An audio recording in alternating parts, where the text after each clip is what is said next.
బాపట్ల జిల్లా చీరాలలో food safety అధికారులు మెరుపు దాడులు చేశారు. రాజమండ్రి కల్తీపాల ఘటనతో అలర్ట్ అయిన అధికారులు చీరాలలో పాల కేంద్రాలు, మిల్క్ డైరీ ఫామ్లతో పాలు తయారీ నాణ్యతలపై క్షుణ్ణంగా తనిఖీలు చేశారు. కేంద్రాల్లో విక్రయిస్తున్న పాల నుంచి శాంపిల్స్ సేకరించారు.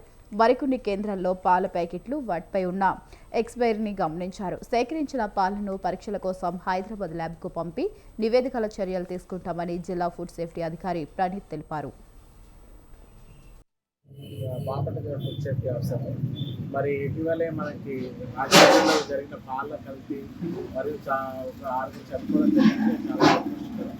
మరి దాని దృష్ట్యా మా కమిషనర్ ఆఫ్ ఫుడ్ సేఫ్టీ గారు మా అందరికీ ఇన్స్ట్రక్షన్స్ ఇవ్వడం జరిగింది. ప్రతి జిల్లా ప్రతి ఇన్స్పెక్టర్ వచ్చేసి మినిమంగా ఒక 12 శాంపుల్గా పాల పదార్థాలు అనేది తనిఖీలు చేసి శాంపుల్ తీసి మనకు ల్యాబ్ పంపించడం చేయమని చెప్పారు. సో వారి ఆదేశాల మేరకు మేము ఇవాళ చీరాలలో పొలిమేర రోడ్లో ఉన్న పాల కేంద్రాలు ఉన్నాయి.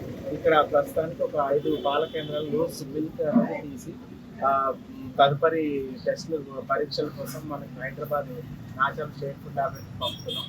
సో దాని నుంచి వచ్చిన నివేదిక ప్రకారం దాన్ని బట్టి మనం తగు చర్యలు తీసుకుంటాం. ఈ తనిఖీలు నిరంతరం జరుగుతూనే ఉంటాయి. ఇప్పుడనే కాదు, ఫర్దర్గా కూడా ముందు చేసాము, ఇప్పుడు చేస్తాం, తర్వాత కూడా చేస్తాం.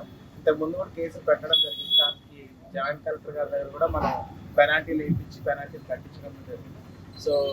సో మీ మీడియా మిత్రుల ద్వారా మేము ఈ సమాచారం thank you. Bapatla food safety officer